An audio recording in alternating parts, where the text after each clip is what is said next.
Well, the weather for the whole of the south of England will continue as it has for the next few weeks. It's going to be hot and moist, with temperatures rising steadily as time goes on. There's a chance of steamy moments as we move into the... sod it. We never wanted to do this. We never wanted to be weathermen and women making innuendos about hot atmospheres and drizzly countries. We didn't want to be child-friendly. We didn't want to bang on about being for over 18s only. We want to talk about our sexy adventures. We want to be lifestylers, leaping from bush to bush as we sail down the rivers of British sex clubs and mountains of crazy experiences. The cheeky purple mamba, the liquid silk pumped liberally into our hand, the rodeo classic brief harness complete with Tantus curve, the Enjoy Pure One stainless steel dildo, the hot octopus digit, the ever so short messages on Fab Swingers, the sexy friends on Twitter, and the mighty vanilla alternative. With my best girlie by my side, we'd swing, swing, swing. Get in the gym or to your car. With our advice you could go far. We fuck things up and we make mistakes. We talk about our sexy dates. It's getting hard for this to rhyme. Just as well, cause it's bed hopping time. Hello and welcome to episode 81 of the Bed Hoppers podcast. My name is Mr. H. I'm Mrs. H. Today we have some special guests, again, because, you know, all of our guests are special. This one is all about FAQ'd the Bed Hoppers, where we've brought in some lovely, delightful, sexy, amazing friends to come and ask us questions about us. So not literally to fuck us then? Yeah, they're going to FAQ the shit out of us. All right, then. Okay, so welcome to the show, Bradford and Angela from By the By. Hello. Hello. So, and we would fuck you if we could. yeah, I'd fuck you so hard. Would you fuck us into the middle of next week? Yeah. Which would make scheduling the show very difficult. Well, yeah, but yeah. Absolutely. So if you guys want to take the reins of the show and just chuck as many questions at us as you like, and we'll do our very best to answer them. But not math ones, because I'm not great with maths. Or geography. Damn, I have to cut out all history. the trigonometry. Yeah. God, not trigonometry. Never trigonometry. What I've learned is that every great superhero team has origin stories. And as Mr. and Mrs. H are here and those listening at home, I think that everybody wants to know your origin stories, how you got to where you are. Don't you agree, Angela? I do agree. And I think the beginning of that would be, how did you guys meet? Well, I was bitten by a radioactive spider. But you developed some amazing powers, didn't you? So we met while at work, actually. Yes, you were my manager for a brief period of time. Yeah, I was like the substitute teacher for just a period and or two, and then took over Mrs. H's team for a while. And then she asked me out, basically. So that's how we met. It was a delightful workplace. So she asked you Office out. romance. Yeah, she asked me out. Way to bend gender norms. Well, you see, it was quite interesting because on her desk, I didn't get to meet Mrs. H for a few days because she wasn't in the office. And there was this desk that was laden with lots of nerd materials. So there was like a postcard of Gladiator, the movie, and some other bits and bobs. But there was also pictures of some children who had been forced to wear stupid outfits and put in flower pots. Now, typically, these are the mass-produced things, but these were genuine, sort of home shots of the children. I thought anyone that is mental enough to do that to their own kids must be about my right level, really, to be fair. And I had seen you wandering around the office, and I hadn't really known who you were. I just caught a glimpse of this cute, boyish-faced, spiky-haired nerd who, used to shuffle through my floor occasionally. Not a euphemism. Yeah, but you had such a cute face, and you had a little earring in, and you obviously liked Star Wars because you always had Star Wars tops on and stuff. And yeah, I always thought you was really cute. I had a Star Wars tie This is true. Oh my With- God, with yes. Obi-Wan Kenobi on it, because that's how cool I was. You've never been cooler. But when she asked me out, I thought it was for a team thing. I didn't realise it was just me. So she said, "Hey, do you want to come out?" Then, aren't you? But this is the thing. So the teams often, because we worked in a contact centre, they often went out on one particular night. So I thought, oh, this is the team night out. So I rocked up thinking, oh, this is, going to see the team. It's going to be great. Have a few drinks, whatever. No. It was just Mrs. H sat there at the table. Yeah. And then her first words to me were literally that she was bisexual. So it kind of escalated pretty quickly. Yeah. Yeah, it chucked you straight in the deep end. She Mrs. Robinsoned me. Well, at least she doesn't Yeah. hide anything from you. That's right. Very true. Exactly. I was like Oh my very God, open and honest that's with you. brilliant. So Yeah. what was it? What was it that you liked in her is the first question. Because she said what she liked about you. You're a boyish face, your earring, you're a nerd. If you dare say I liked myself in her, I will literally get up and leave this. Now I've got to I think honestly expect him to say something like, I liked her Babylons. well, you've stolen my first answer. But I think Mrs. H was and still is beautiful, and she was just really alluring, and really she felt like a woman. And I guess there's a small age gap between us, but actually she felt really confident and really in control of her life. Later on I found that that's completely not true. But I sold a good show, right? yeah, you sold a really good show. And she also had some really good nerd credentials. In fact, that very, very first night that we caught up together, we ended up sort of dancing on a table, singing various cartoon theme tunes. Well, one of us did, and that didn't put her off. So for me, it was a win-win situation. Oh, so I was womanly. Yes, Wow. womanly. My womanly charms. So how long have you been together? Let's start with that. How long have you been together? It's coming up to 20 years now, pretty much. I think it may even pass It 20 may have years. even passed the Wow. 20 years. Yeah. And we've been married, 13? Yeah. Look at me knowing dates. Wow, that's amazing. Because neither one of you look over 30 at this point. So it's like, it's really...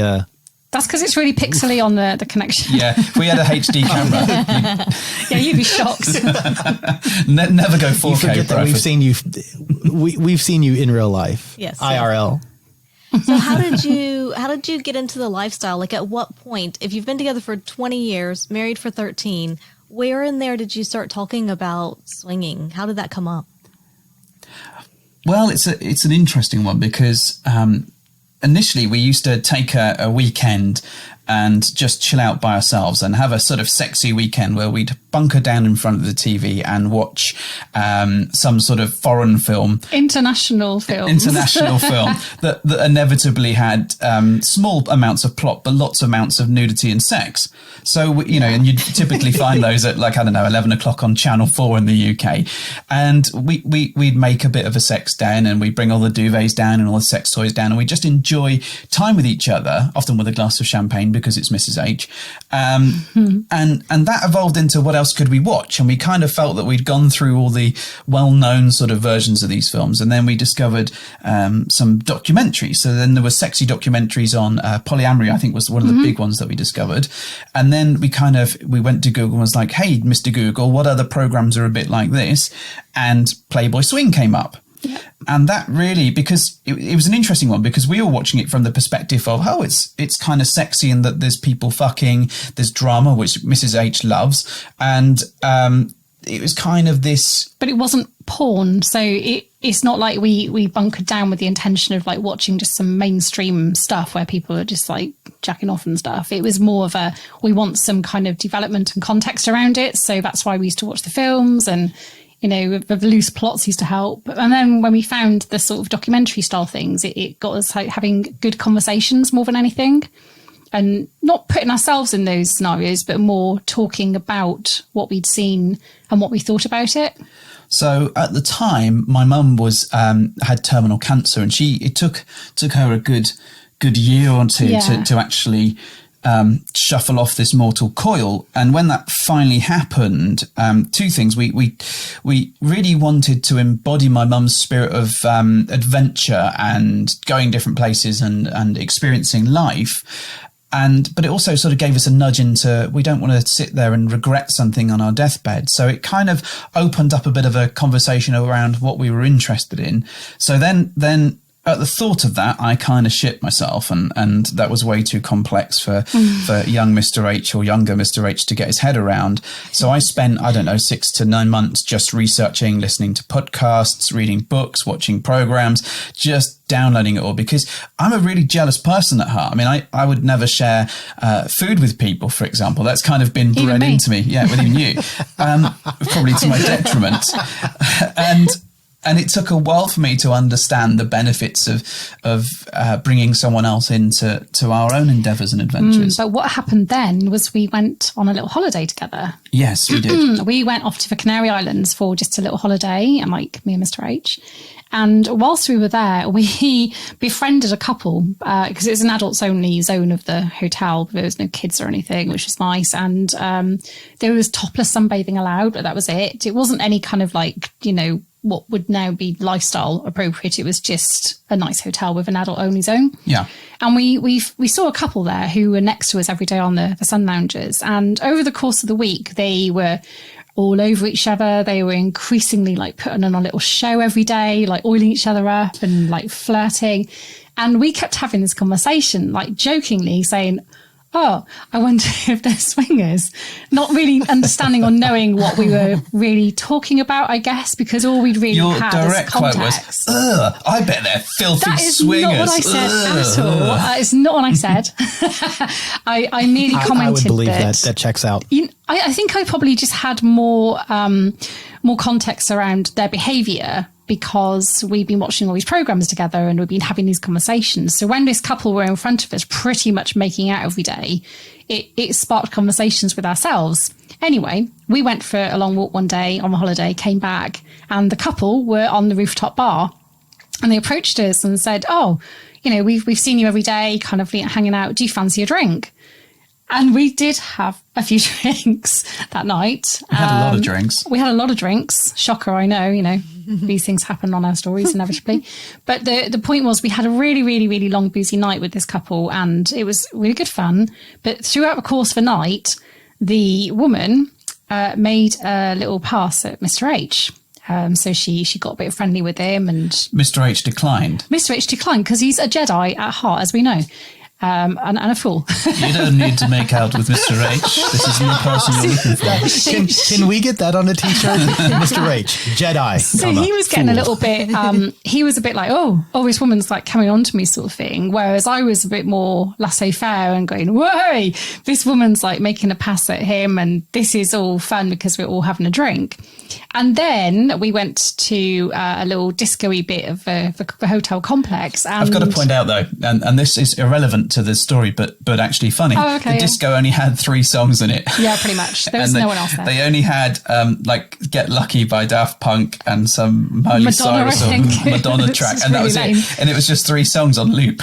However. Oh my God. So we were pretty much the only 4 people in the club, and the said flirty woman who'd previously made a little pass at Mr. H then made a pass at me, and I did not decline. The bisexual. So I turn around and find Mrs. H pinned to the wall by this woman making out with her. I'm glad you've pointed out I was pinned to the wall. Yeah. And it was not the other way around. And then had a bit of a mental breakdown about the whole thing, because You really did. For me, we kind of started watching a large chunk of the swing stuff already, and I was already starting to download some of this information into my brain. And I was kind of like, hang on, there's rules, there's permissions, there's regulations, there's a flowchart that must be followed in order for my brain to get my head around this. Which turned into, it transpires actually that before I go into that, this couple had only known each other for 4 days. And they'd met at a work retreat and decided to go on holiday.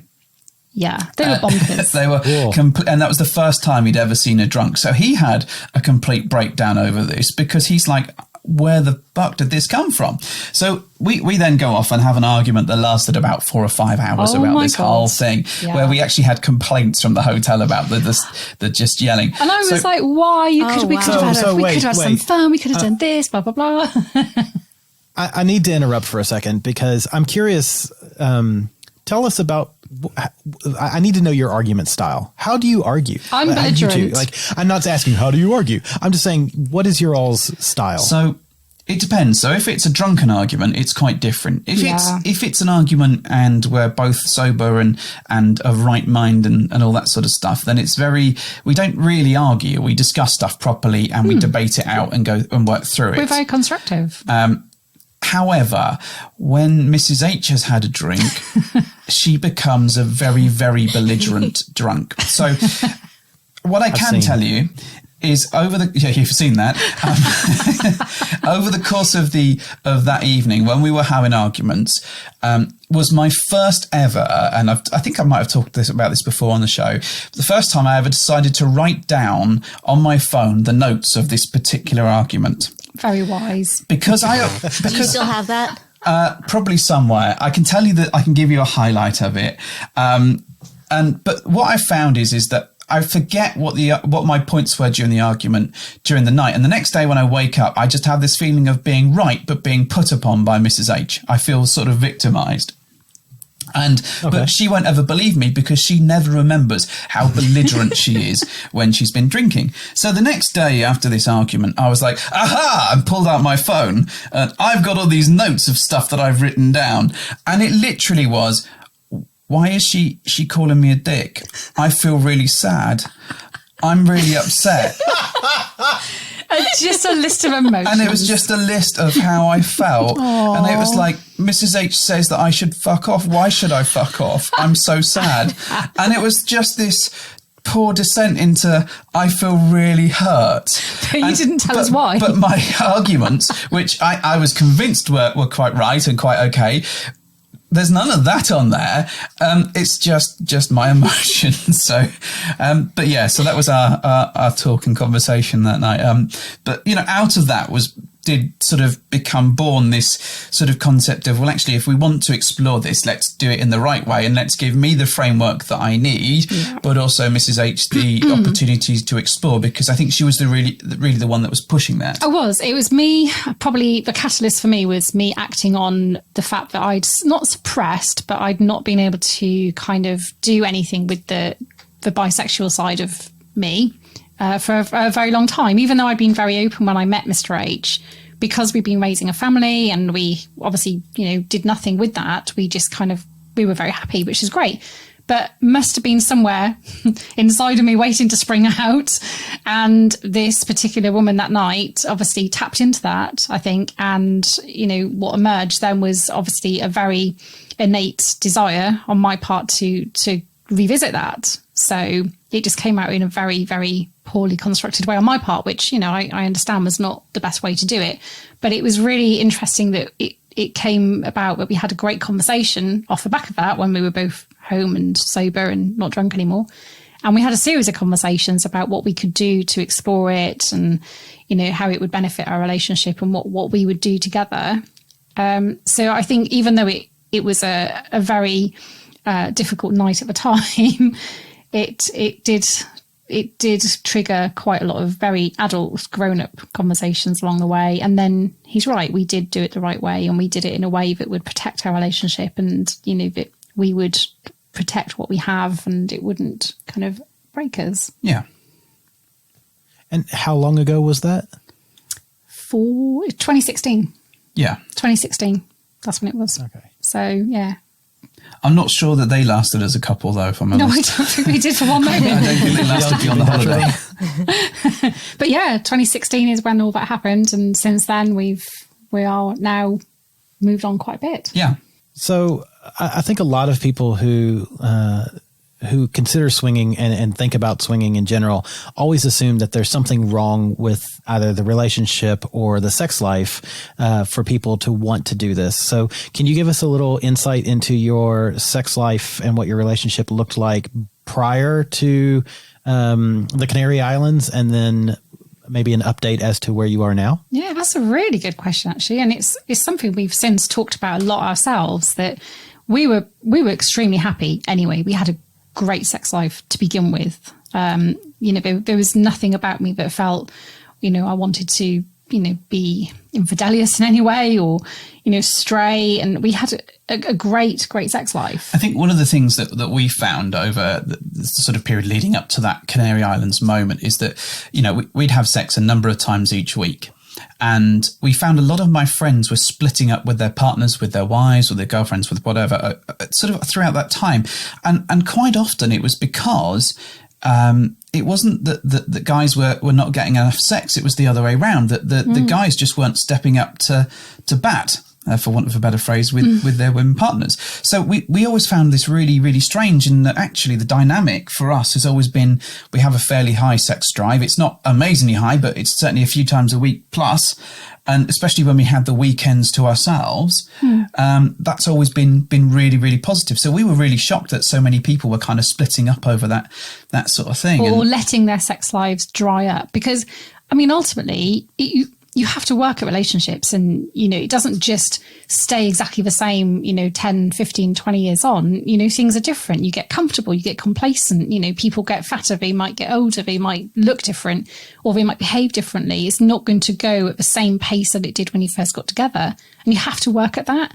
And it doesn't just, you don't just click your fingers and make that time for each other. You have to give it, the sort of, the space and the motivation that if you both want it to work, to make it happen. Otherwise it will dry up, and then it becomes really easy to just avoid it, step around it, and just do something else and not worry that your sex life is gone until then you miss it.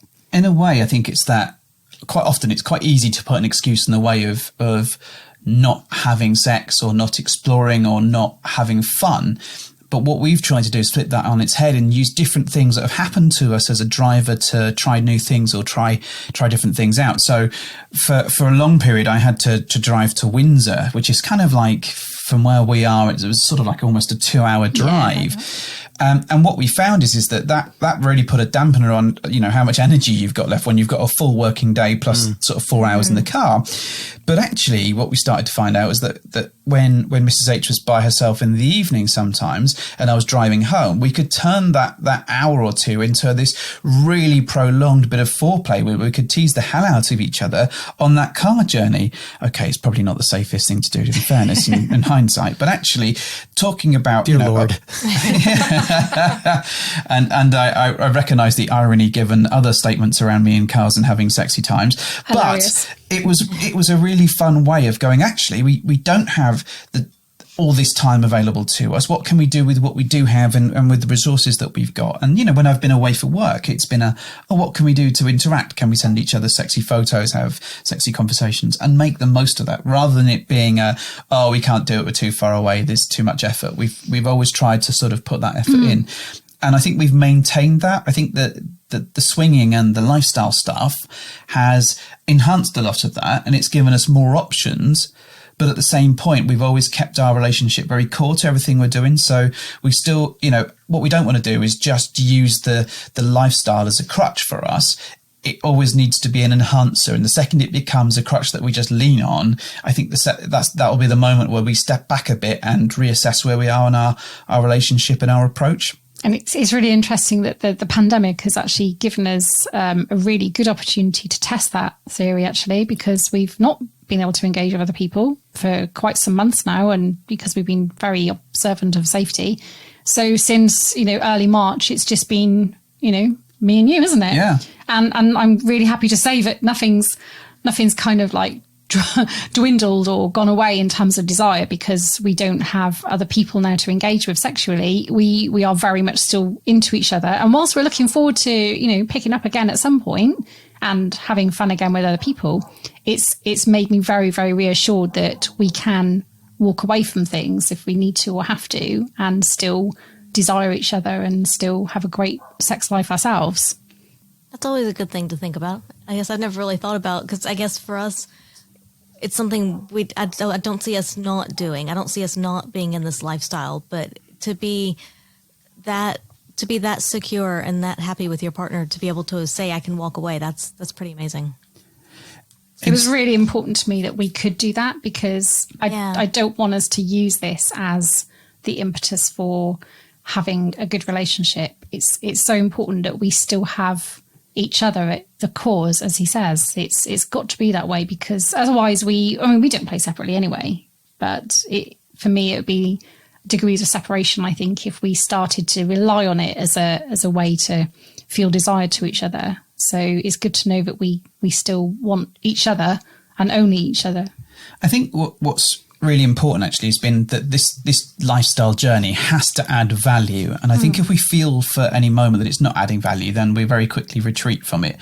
But it's taken us a while to kind of learn that, in that sometimes some of the experiences that you go on a date or you go on an adventure and it just goes fucking awful, or the people end up being not what you expected and all this sort of stuff. And it's made us much more wary of who we interact with in that way, and also made us much quicker to pull the plug on it, because if it's not an experience that we're enjoying, we could just go back and have our own fun and not waste our time. So it's made us a little bit more picky and choosy. I don't think we've always got that right, but I've definitely seen over the last year or year and a half a much more sort of effective means of kind of going, okay, is this something that we're liking? Is it something we're enjoying?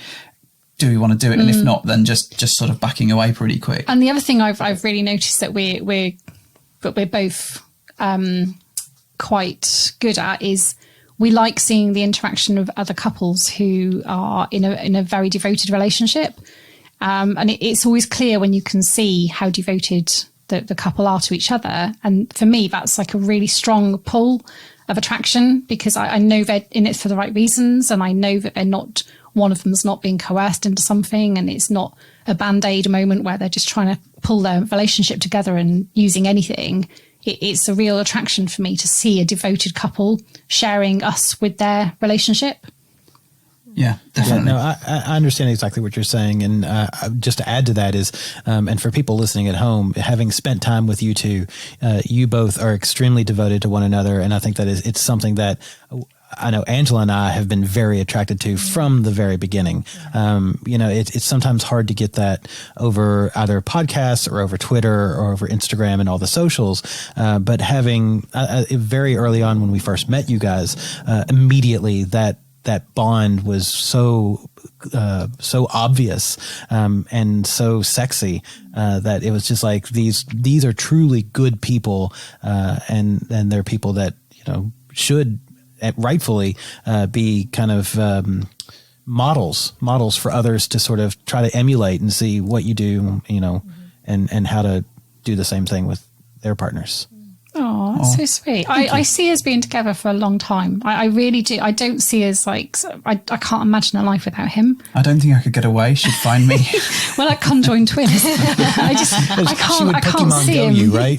not being in my life in some capacity. So I hope that we continue this way. And I don't see us walking away from the lifestyle in any way. I love what it brings to us, and I love what it brings to other people. So I do see it having some longevity. But what I really like about this, and you guys, you really exhibit that connection as well. And I don't mean that lightly. It's really mysterious. Aliens. Yeah, it's a kind of strange beeping noise. Yeah. Boop, boop. Anyway, you guys really exhibit that, and I don't mean that lightly. But what I love is that when we're all together or we're with people that we really love, you can all share in that, and that sort of connection between all four of you is fantastic. And the fact that you can just chill out and hang out and no one's worried, everyone's cool, everyone's fine, that makes a huge amount of difference, which is why, okay, those one-nighters or those experiences where you go to a club or whatever, they're fun and exciting, but those moments when you've got a real connection and you can see how everyone is into their own partner but also is very comfortable, it makes such a difference. And it's those experiences, I think, that we've really tried to see. Even if we just all cuddled in a pile and no sex happened, it's great. I love that. What's true friends with benefits. Yeah, yeah, exactly. Yeah. So you mentioned a little bit ago that you never play separately. Mm-hmm. What is your play style? How would you define it? So I'm mostly playing Fortnite these days, probably on PlayStation 4, but Team Banana for the win. And I'm mostly playing Animal Crossing. So between us, we've got like shooty crossed animals. And I could do that. I mostly play the Fool. So our play style is very much in it together, regardless of what's going on. So we don't ever play in separate rooms or send each other off on different adventures. We both like to be involved. And I think that stems a bit to the sort of jealousy, but also knowing what's going on. We both have FOMO, probably me more so than Mrs. H. I would say you more so. Absolutely. But equally, I want to be around. I want to see another woman give him pleasure. I want to be involved in some way. You want to see another man give me pleasure, but it's not happening. It's not happening. Put me in, coach. I'm ready to play. I don't want to imagine what's going on. I want to be there and see it and enjoy it and benefit in some way from it. Even if I'm not directly physically involved, at least I can see and I know that things are going okay. And, you know, not just from a safety perspective for us both, but it's what we went into together, wanting to benefit together in some way. So for me, playing separately almost feels a little bit like we're changing that dynamic, and it would be almost too easy to fall into a trap of feeling jealous about what if someone develops emotions and feelings for somebody else and you're not there to kind of safeguard that moment. And I appreciate couples can play separately and they do very successfully. Great. If it works for them, that's awesome. But I can't see myself getting to that headspace, really. Typically, we don't go down the single male route. Not really. Although there's been the odd exception, Bradford. Yeah, there's always an exception. Hey, baby. Hey, how you doing? But I was talking to her. We've kind of typically looked for couples. We don't tend to go to clubs too much because they tend to be a fair distance away for us. So we tend to have a lot of 2-on-2 meets or 2-on-1 meets with people. And ideally, we like to build a bit of a social connection with people and know that there are kind of people. And hopefully that'll be much more of a repeat experience rather than just a one-off, I think, because we like to build that trust and friendship where everyone feels really comfortable. In an ideal world, what we'd like is a whole network of people that we can call upon and like have some sort of Thundercats signal in the sky where sort of everyone assembles or Avengers assemble and we can have some sort of great, amazing party. That's the dream, but whether we ever get to that or not is another matter entirely. I've also thought of another reason why I know I don't really want to play separately. And for me, I don't want to just go and have sex with someone random. That's never been a turn on for me. I don't want to just hook up with someone and have some sex. I want awesome sex with my husband because that's great. It's a shame you only get average sex with your husband. To have awesome sex with somebody else, I know there has to be a level of connection. I know that I can't just bump into someone and expect it to rock my world. So for that reason, I think if I was going to play separately, it would be a long, protracted getting to know them. Do I like them? Is their personality, their humor, their intelligence, all that stuff has to line up for me. I can't just go, you're hot, let's fuck. It just would never happen. So, and for me, that feels too much like dating somebody else because I'd have to go through all that stuff to get to the end result of finally sleeping with them. So I just don't see I could just go off and randomly have sex with someone else separately because I'd need all that build up to get to that point. And I might as well just date somebody else if I was going to do that. And I don't want to date somebody else. I want to enjoy somebody else, but share that with my partner, if that makes sense. See, my approach or mental approach is slightly different in that, yeah, I could probably go out and sleep with somebody else. But if I thought that Mrs. H was doing that, I'd feel so jealous and it would break me so much that I could never do it myself. So as a fair's fair, because fairness is really important to me and everyone being on an even keel, because without that, I struggle to get my head around some of the concepts. So for me, yeah, I could totally go out and do that. Brilliant, amazing adventures, whatever. But then if you tried doing that, I'd be like, no, this is awful. You can't go and do that. This must never happen. It would break me. So, you know, and I'd be so worried about what I was missing out on and not being the centre of attention, all that sort of stuff. So for that reason, I can't contemplate it. That's a hilarious reason. Yeah, but think of all the Fortnite you could play. Sure, so you're going to stay at home playing Fortnite while you send me out and I'll have an adventure. That wouldn't work for you. No, it wouldn't. I'm gonna go out and play Fortnite, have an adventure, and come back to you sitting there, you know, doing nothing. Wow. See, not realistic at all. It's awful. I know it's awful. So our play style is he gets jealous and we will never ever part. Yeah, exactly.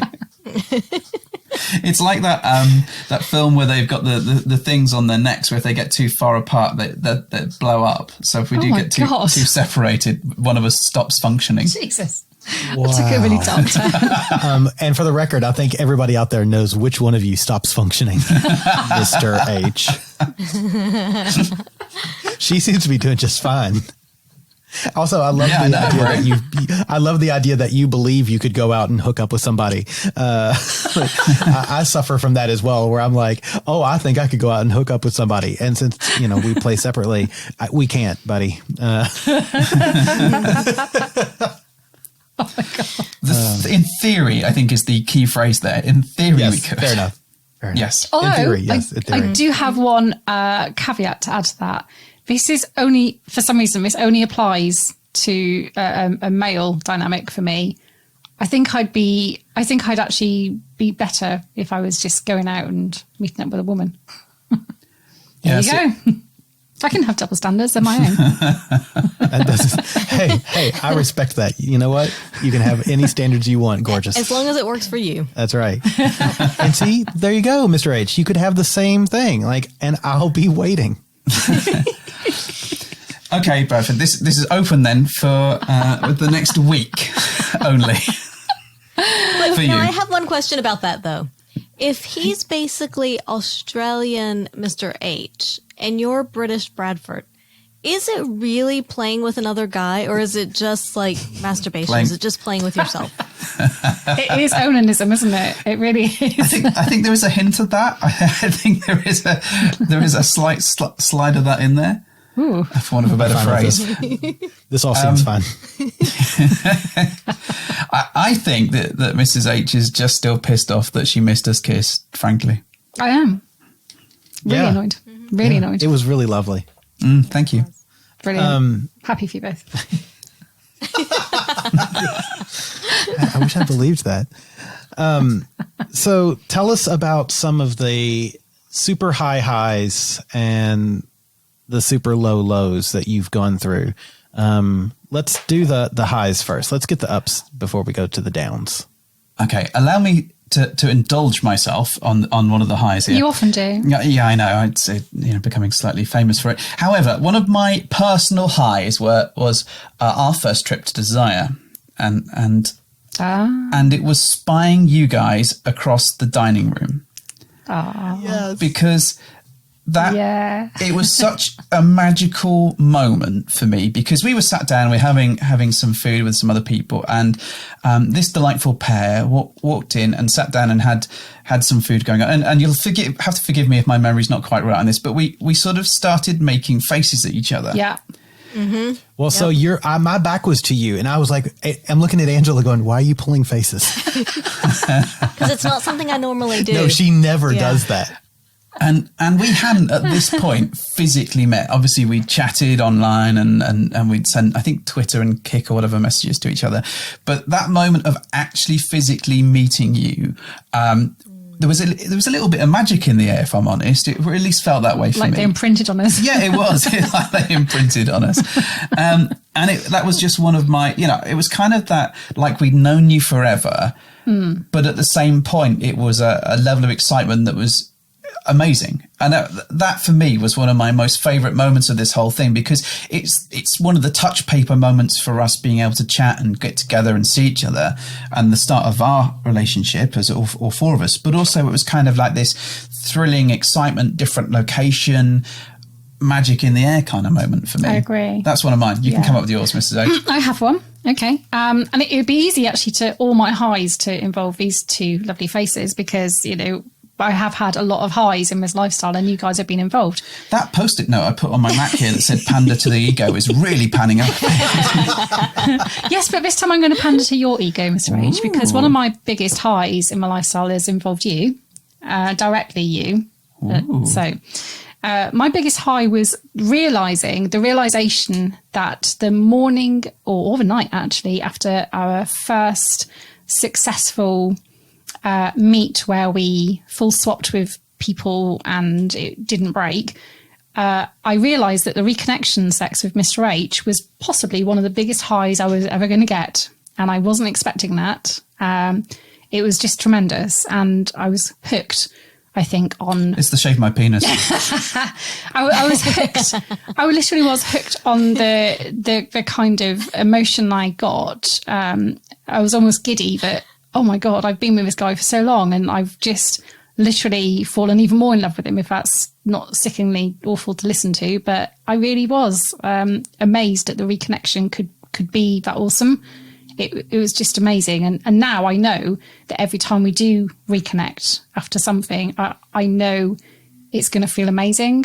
Not just because it's a sexual act, but just reconnecting with him is amazing. I love it. So there you go. Thank you. That's very nice. My biggest high is knowing that we are awesome. I think afterwards. And I know a lot of people say this, that some of the biggest things for us as a couple have been the friends that we've made and the connections that we've made. And, you know, many of these, I say many, there's not that many that we talk to that regularly, but some of them we talk to every day or every other day, and they are an extended family. Yeah. And I trust them. They've got our back. If life has gone shit, you know, when Mrs. H mum passed away this year, you know, we shared that news with people, you know, that are close to us in the lifestyle pretty much first. Because they're great friends. Because they're great friends. I've got so much love from people. It's just been amazing. But those people universally responded faster, better, stronger, harder, all the other Daft Punkinisms that came out of it than anybody else in our friends group. And they were the ones that really connected emotionally with us. So, you know, for me, it's that knowing that we've got this incredible extended family that have got our backs and we've got theirs. You know, that if people are having a bad day, if there's a problem, you know, we'll do everything we can. I'm increasingly coming to the realization, I think, that actually the emotional connections when they happen are strengthened by the fact that sometimes we've had physical bonds with these people. That's great. And even if we haven't had many and it's been more on a kind of social level, I still find that the fact that we can have such adult conversations together about similar things has led to stronger friendships and connections. So instantly when I feel like I need a friend on some level, my mind probably goes to those individuals first because we've got that bond already. I'm still in the room. Obviously you're first, you always are. And I'm just giving you a glowing review of how awesome reconnection sex would do. All right, let's not stop talking about me though. yeah, your ego's so big right now. I mean, it's just like it's filling up the screen. No, but you are absolutely right. I just want to, I mean, this is all about you guys, but I do want to support the fact that you say, we chat with each other all the time. And I know that if I'm having a bad day, that's okay. I think that's more important than anything else. Like I'm having a bad day and both of you are, you know, and Angela, of course, as well, but both of you are immediately there. What can I do?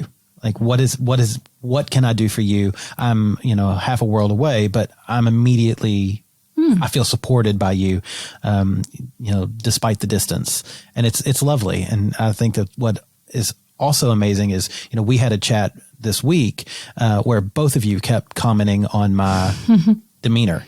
We've never seen you this quiet. And, you know, I wasn't in a good headspace. And it was one of those things that it was so wonderful for me to experience that genuine care. So, yeah. Yeah, we knew you weren't shiny that day. What we needed to do, Bradford, was go out and shoot some teenagers on Fortnite.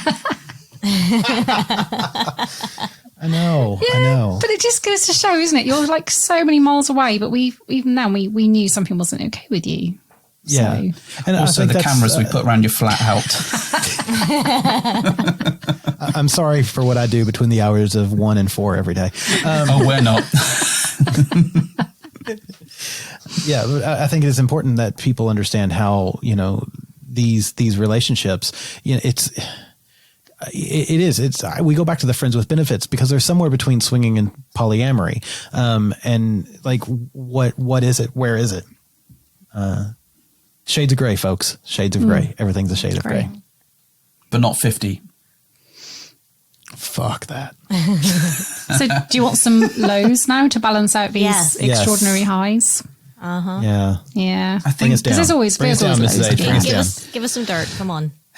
Okay, so I think so. Some of the lows that I think some of it stems from the fact that we've probably drunken too much and made tits of ourselves. There's 101 moments of those as we've gone on our journey where we've either been nervous or angry or upset, and we've drank and something bad has happened out of that. And we try and get a grip on that, but it's nice to have a few drinks and it's nice to go out and enjoy yourself. So for me, some of those moments where things have gone wrong have often been associated with drinking a bit too much. And it's not just me, it's not just you, it's other people as well. Yeah, drink can really damage a night. You're right, very quickly. And I think we've seen more than our fair share of that. A particular low for me was when we met with a couple and we very nearly called social services to help her. And I think that really struck me as how bad it can get if you don't have your relationship right. No one should be forced into this. No one should feel like they shouldn't have to be, that they should be here.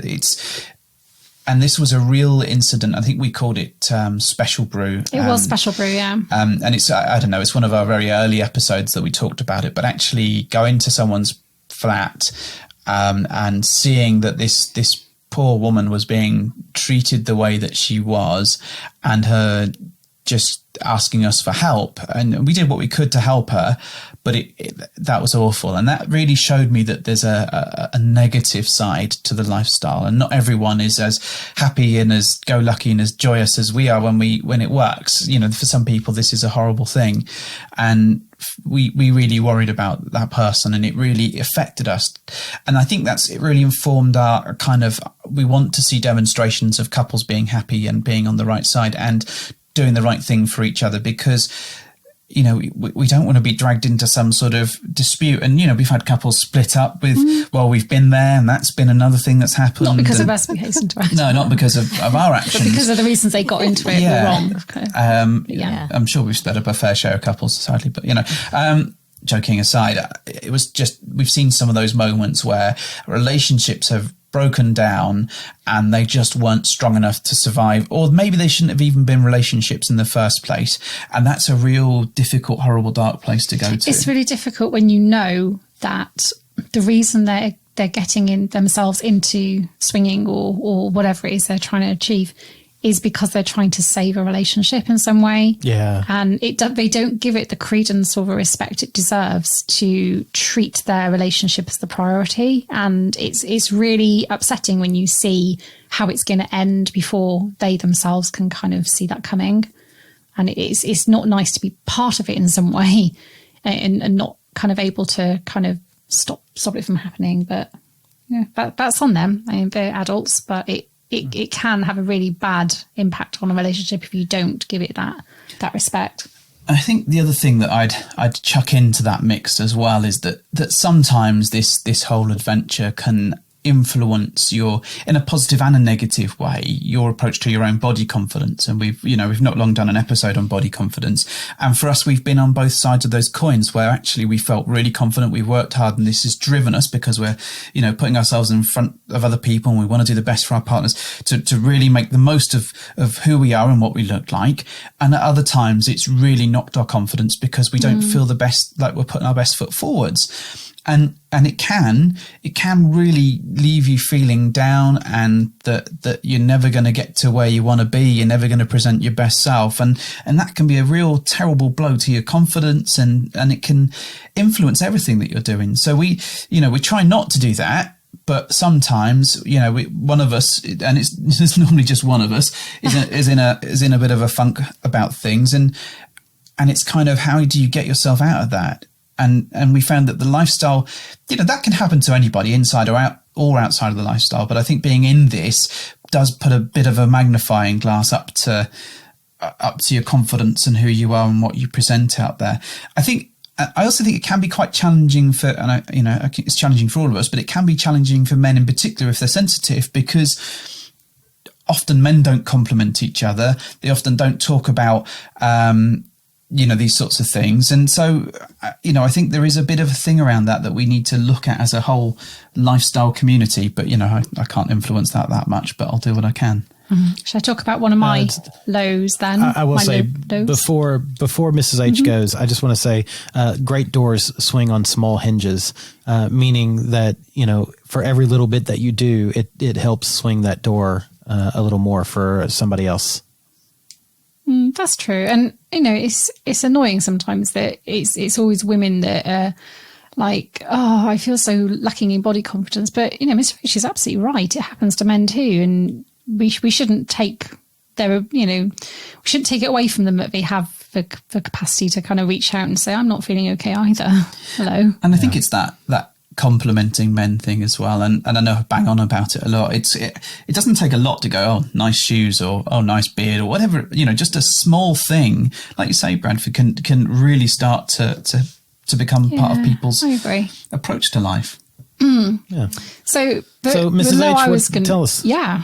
The low I was going to talk about is probably in some way linked a little bit to that. But actually my biggest regret is that a bit early on in our journeys, I didn't understand the importance of asking for what I wanted and not communicating properly what I wanted from a play experience.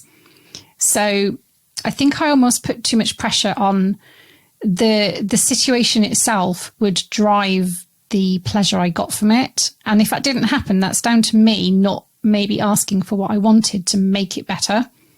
So I may not have communicated how I like to be played with, or I may have not communicated well enough that I didn't like something, or that I would like something different. So again, that's my own fault really for not recognizing that it's really, really, really okay to drive it yourself and ask for what works for you.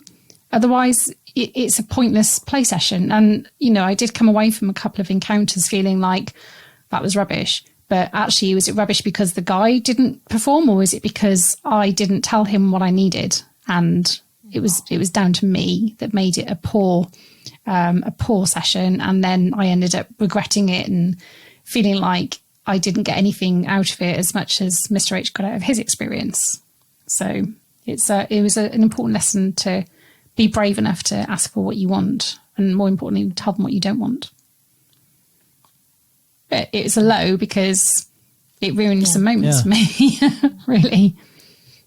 Yeah. But you're spot on, though. If you don't ask for what you want, then how is anybody else supposed to know? We're not mind readers. Especially when I'm so fussy. It's been interesting, actually, because we've met discerning. You're discerning. Yeah.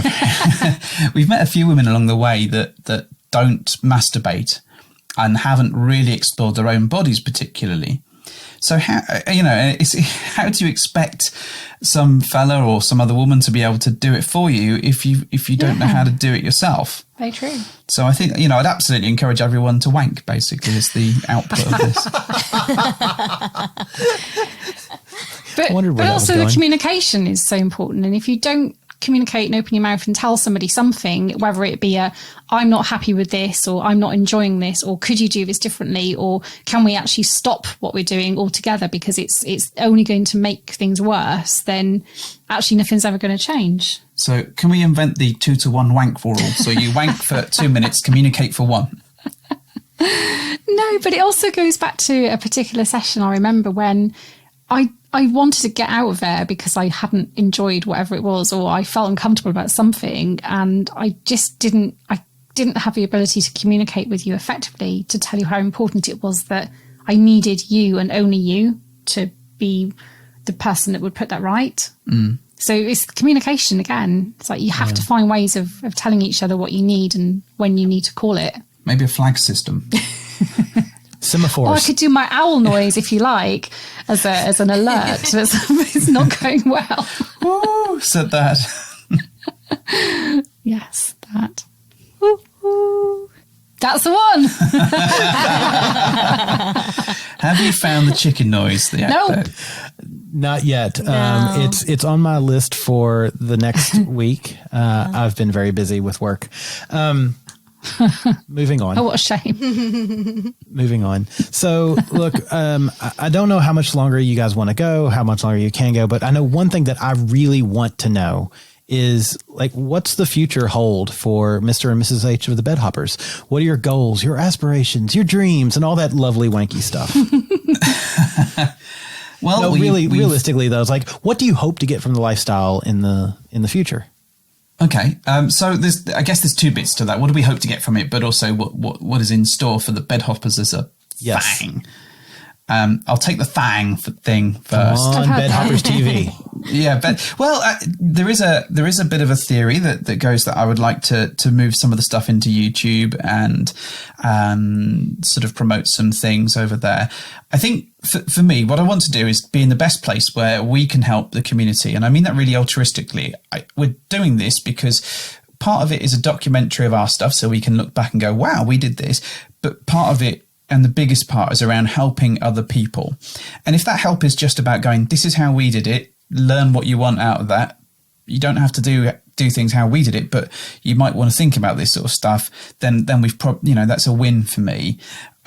So we filmed a documentary with a TV crew earlier on in the year that should be out soon at some point. So hopefully we don't look like a complete pair of cunts, and hopefully we come across beautifully on television, and it's really inspirational and inspires tons of people to join the lifestyle. Not like a cult though. Not like a cult. One of us.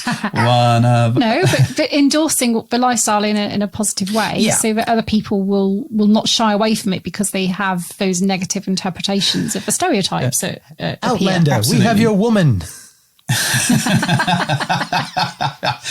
Absolutely. So it is about trying to promote this in the right way. So I think the TV show will be interesting. We're in talks with other people at the moment to see what we can do. I'd like to do a bit more video work because I think it's a little bit more digestible rather than a podcast, in terms of you can just pop on and see a YouTube thing for 10 minutes and off you go. And probably there's a bigger audience there, I suspect, of people that are just going in and having a look and seeing what's going on. So that's Bed Hoppers. I see, the podcast continuing. It's a little bit more interesting for everybody podcasting right now because you can't really have too many adventures. So you can't really talk about that. So hence why we've been doing the FAQ specials, and they've gone down really, really well. We've had some really good feedback about those. So I'm kind of next steps, just see how it goes, really. I just hope we've got enough stuff to talk about to keep things going. I don't want to be dragging and scraping the bottom of the barrel to. Well, I think in terms of the immediate future, obviously the world is in a very difficult position right now with, pandemic and people trying to be safe and that kind of thing. So what happens in the next sort of couple of months will be dependent on people not being idiots and, treating each other's safety with, how they should. But it'd be nice to see the world return to normal a little bit and actually start socializing with people again and reconnecting with people that we haven't seen for so long. I've missed that. I've missed seeing the people that mean a lot to us. I think because, when this whole lockdown nonsense started, we were about to launch our very first social event, and we had 65 or so people all booked in to come along to that. And I want to get back to the point where it's safe to do it, but also have that. And we've had a massive kick, not kick chat, but a great kick out of bringing people that we know together. And, with the feeling that hopefully because they chat to us and they like us, they might like other people that do that similar thing. So we've had some really great Zooms and Skypes and whatever where we've brought some of those people together as a bit of an experiment, and it's worked wonderfully. It's been a great thing to be part of. So if we can do that on a slightly wider scale, I'd be really keen to sort of enable that and speak for the lifestyle in a really, really positive way. And plus, we're really social people, aren't we? That's what we love about all this. Meeting people, like new people and people that we know already. And I miss the adventures. I miss the travel, all the stuff. So that's the Bed Hoppers bit. For us as human beings and our lifestyle adventures. So I know Mrs. H is keen to try some DP at some point. Oh my God. Where did you suddenly drop that from? Well, I thought you were going to talk about I'd like to lose a couple of stone. Yes, I would. But no, straight into the DP. Yeah, well, that's what you wanted, right? Glorious. Well, maybe I have to lose a couple of stone first. Put me in, Coach. I'm ready to play. I'll hold on to your stones. As long as you hold on to mine. But yeah, I think physically, sort of post God. DP comment, I think we're both looking to get a bit thinner and a bit stronger and a bit fitter, and get back into fighting / swinging shape. Yeah, I want to feel less lazy, and I want to feel like a bit shiny again. Like I've got some reason to not wear pajamas all day. Look like a sloth. Not like a sloth. Yeah. But I think, we're getting to the point now where, we're watching the rules around lockdown quite closely. We're starting to see people at a socially distanced level, which is quite nice, but only dipping our toes into that. I think what we don't want to do is give the lifestyle a bad name in any shape or form. So the last thing I'd want to do is run a bloody social event and it be splashed on the paper that, the red tops the next day, swingers cause COVID outbreak. That would be like my worst nightmare. Well, not my worst nightmare, but a Mr. H gets AIDS, would be the worst nightmare. Oh my God. But Christ, man. or something like that. That escalated quickly. Oh. Yeah, it did. But it's that, the last thing we want is for the lifestyle to be seen in a really negative light when it's something that we get so much enjoyment out of it. So we're being really cautious, both from a bed hopper level, but also a personal level, to make sure that we don't expose ourselves unnecessarily, but also that we don't go completely and utterly mental, not speaking to friends and seeing people where we can. Balance, Safe to do. it? Yeah. So but that's kind of our next bit. I think next year we'd like to travel. We'd like to come to Australia again at some point in the future. You betcha. Yeah. If only we knew some people that were there that we could visit while we were there. If only we could actually get on a plane. Yeah. Step one, get on Step a plane. one. Exactly. Yeah. So I think there's some travel that will be done next year. But it's with the way that the lockdown is happening at the moment, we don't know what's happening with our holiday allowances at work, where our investments can be. So and it's tricky to plan because we don't think that anything's going to be really travelable, if that's a word, until the middle of next year at the very earliest. So, we're going to have to see how things go and go from there. Find ways to adapt, won't we? Well, you always have a place to stay here. Oh, well, in our apartment, not just Australia, but in our apartment. But there's that's plenty of even people more. in Australia who love you. Oh. All right. So before we sign off, do you have any final advice for first timers? First timers. Okay. So I think the first thing that I'd suggest that you do is just make sure that you've had a bloody good conversation about it. Don't jump in, because I think that exposes you to a whole lot of, piss poor planning prevents piss poor, or whatever it is, type stuff. Prior proper planning prevents piss poor performance. There That's we the go. The 6 P's. Peter Piper picked 7 up. P's. She said math wasn't her strong suit. She did say math wasn't her strong suit, but I thought she could count those. It's not. It's really not. But I do have a little bit of advice as well, and it's off the back of what Mr. H has said. But mine is around: don't assume that jealousy is a bad thing to experience. It's actually a really robust test of how you feel about each other, and jealousy sometimes can be a welcome emotion, because it proves just how much you have to lose if it goes wrong. So acknowledge the fact that it will happen at some point. You might feel a stab of jealousy about things, but don't let it overrule everything and run away with you and assume that because you feel a bit jealous, it's the end of it and it's gone wrong. It just means that you have to step back and process that emotion and feel that jealousy and understand why it's there, and then maybe adapt a little bit and move forward with it. So for me, I think jealousy is actually quite a welcome emotion sometimes. It doesn't have to be a terrible thing. I think there's something that you mentioned in that around trying again. So if you try this and it doesn't go right the first time, learn from it and try again. It doesn't have, because we found that we had to try a whole lot of times to get things to a state where they were amazing and incredible. And each time we tried something, it kind of got slightly better. But it wasn't until we'd been doing this for a little while that we really felt that we were reaping the benefits. So sometimes you might hit jackpot and it might go extremely well the first go. Great. If that happens to you, brilliant. Well done you. But for us, we found that it took a few goes to get things in the right space, for us to get in the right headspace, for the moons to align, and for us to find those good relationships.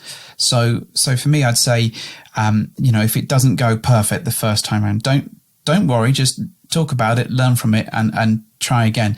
Obviously, if it goes wrong 400 times in one row, it might not be for you, but Yeah, and don't beat each other up over it. Perhaps try if knitting. something goes wrong, it's not the end of the world, because you're there to try and work through these things.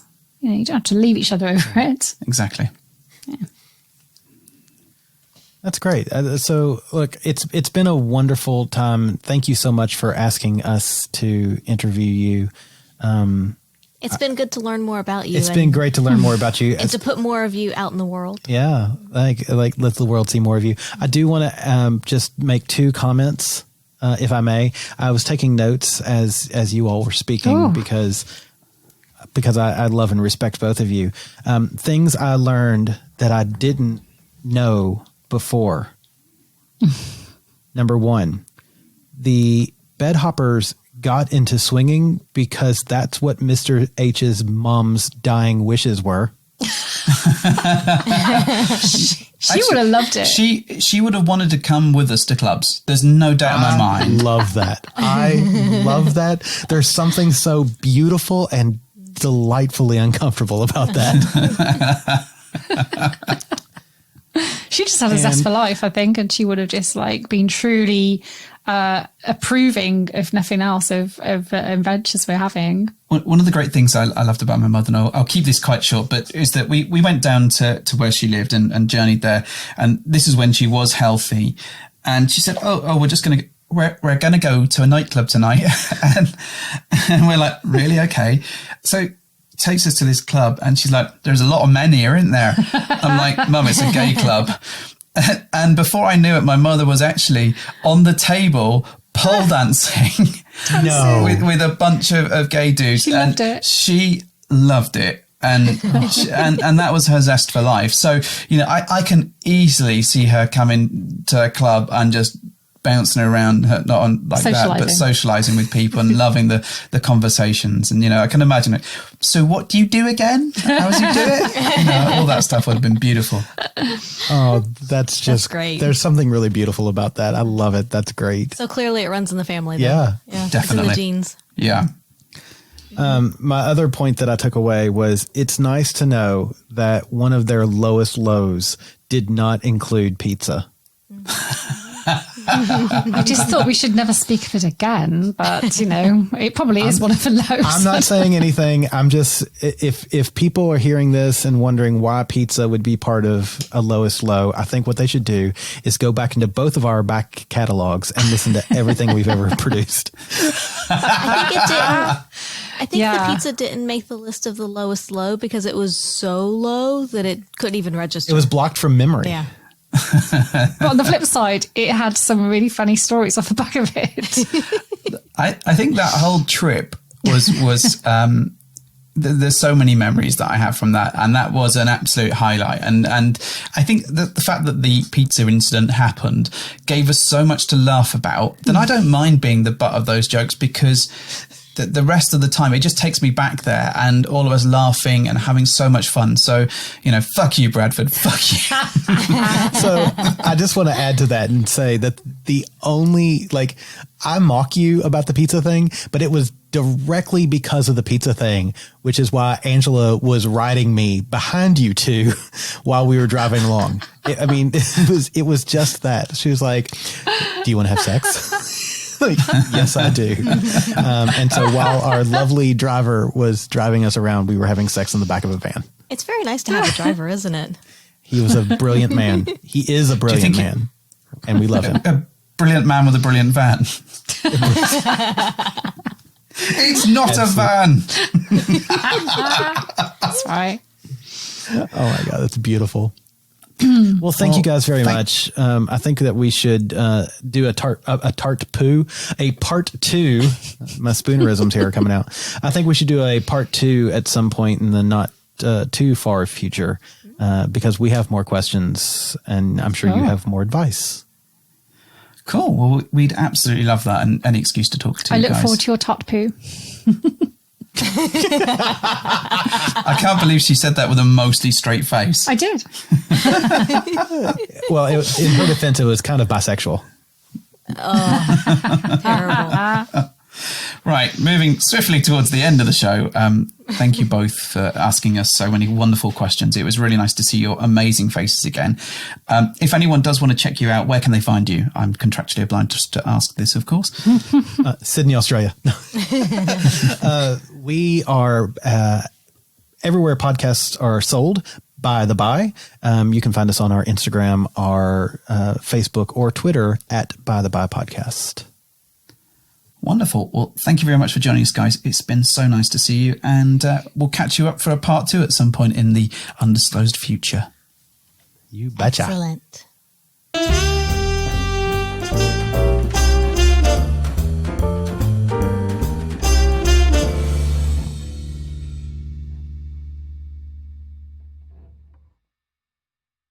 Boss.